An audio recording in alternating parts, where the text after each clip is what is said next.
Oke, kita balik lagi di Pro Sumarno, teman terbaik kamu. Masih barengan sama Rizla di Spada. Selamat pagi teman Pro 2 ya. Nah, zaman sekarang udah banyak handphone yang waterproof alias tahan air. Namun banyak juga yang masih menggunakan HP yang jika terkena air ataupun terendam sistemnya jadi error. Nah, terkadang bingung kan ya, kita harus gimana nih caranya supaya HP non waterproof dalam keadaan baik-baik aja sehabis kejadian. Nah, ada DP tips untuk kalian cara apa aja yang boleh dilakukan dan gak boleh dilakukan jika HP terendam air ya. Masukkan ke dalam beras ya. Nah, hal sederhana yang perlu kalian lakukan yaitu menaruh HP kalian ke dalam beras ya. Daya serap beras ternyata baik dan berguna untuk membantu mengeringkan HP kalian. Kamu juga cukup menunggu beberapa saat hingga HP benar-benar mengering ya.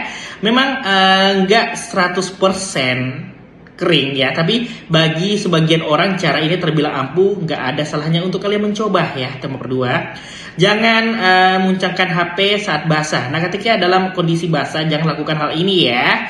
Nah, pasalnya teman berdua, perbuatan ini ditakutkan air yang ada di HP kalian makin masuk ke dalam komponen ataupun mesin handphone. Lebih baik ya langsung matiin handphone kalian, kemudian jangan mencoba untuk meniup HP kalian untuk juga menghilangkan air. Bisa aja hal ini membuat mesin handphone kalian menjadi lembab ya.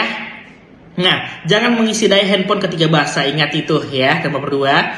Nah, memaksa mengisi daya HP ketika handphone kalian mati karena basah terkena air sangat nggak dianjurkan ya. Pasalnya kalian bisa aja terkena setrum ya, ataupun lebih parahnya kondisi handphone kalian bisa makin tambah rusak. Ingat itu ya, tambah rusak. Nah, datangi tempat servis dan jelaskan rincian kerusakannya. Jika kalian mencoba mendatangani tempat servis ya, pastikan kalian menjelaskan secara inci masalah handphone kalian, seperti kapan handphone kalian tercebur air ataupun terkena air ya. Kena airnya karena kesiram ataupun kerendam. Hal ini akan memudahkan saat HP kalian diservis. Jadi penanganannya teman berdua ya pun juga sesuai dengan kondisi HP ini juga ya. Demikian juga cara ataupun yang boleh dan gak boleh kalian lakukan jika HP terkena air. Semoga bermanfaat ya dan membantu kalian dalam mengenangi kondisi ini juga.